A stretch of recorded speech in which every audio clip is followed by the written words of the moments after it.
Hello. So we're going to start on figure 121 right now.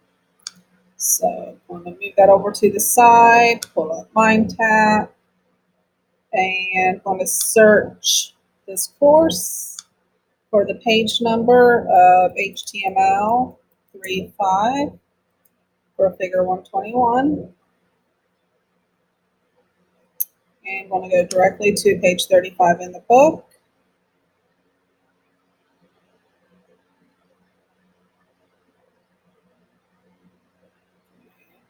I'm going to expand this so I can see a little bit more. So the top of the book looks like this, I guess. Let's see. That's not what I want it to do. What did I just do?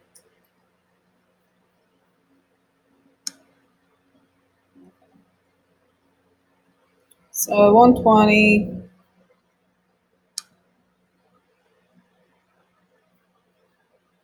What am I looking for again?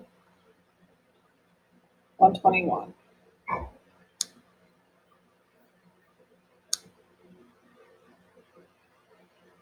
think we're almost there. Yeah, there we go. So I'm going to move that again just to reposition my web pages so I can see what I need to see for what I'm going to be doing.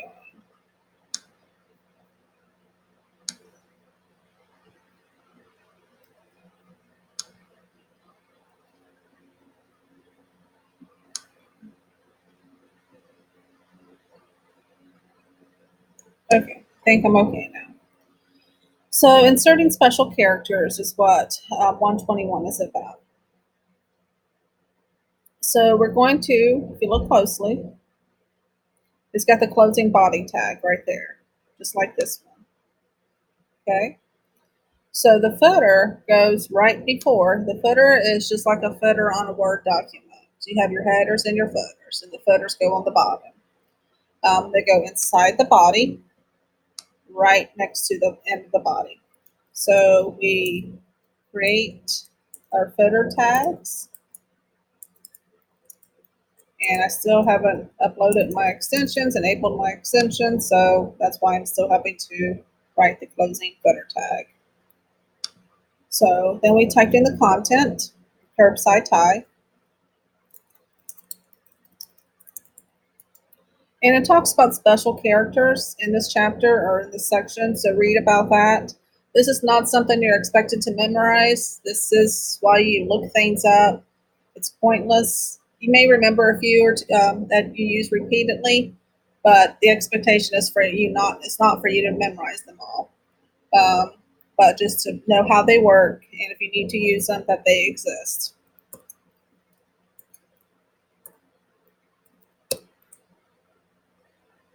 Yeah, I think I got that right. Okay. And you'll notice that once I add that semicolon, because that was part of it, that it turned blue because the the IDE recognizes that that's just not just random stuff. There's there's a there's a method to that madness of just random numbers and characters.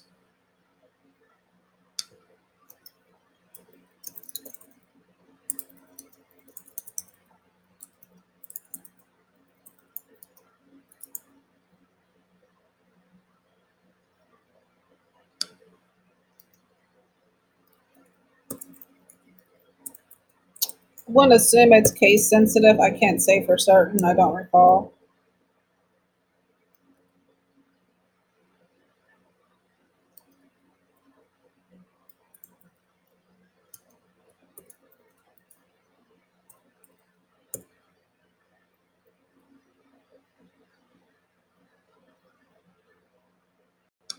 Make this bigger so I can see it. And,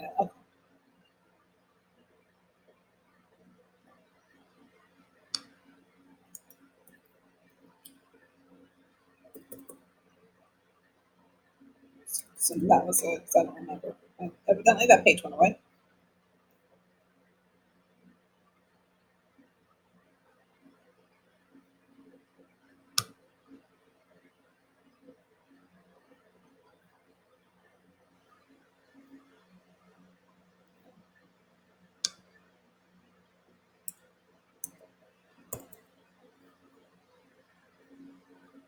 Okay, so we have all of that content right there, and then we already have a closing footer. Just want to take that space out.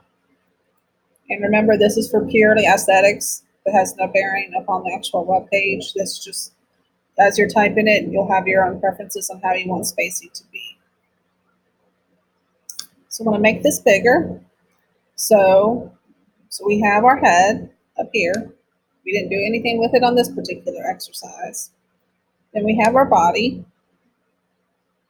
which now includes a footer. So the footer is right above the closing of the body, just like a footer would be on a Word document. It's at the very, very end. We didn't do anything on the article. And what we did was just, like I said, created a footer. And we learned a little bit about these special codes, special characters. Again, the goal is not for you to memorize that, but just know that they exist and where to find them. Okay, that's all for this one. Oh, wait a minute. That's it. Okay, I didn't stop sharing. Good. Let's do a refresh. I forgot to refresh the page. Save it. One of my dogs is whining, so gotta let him out just a second. And you should see the footer now appear up on the bottom. Now the content, the aesthetics of it looks very similar to this. Again, it's a purpose for reasons kind of behind the scenes, such as screen readers and semantics and other things that we'll go over in class. This is what you should look like right now. We've already did the About Curbside, the title and the tab. That was the previous session, the previous exercise. This one was just focusing on getting the footer into the content. So now I'm going to stop sharing this, and that should be done.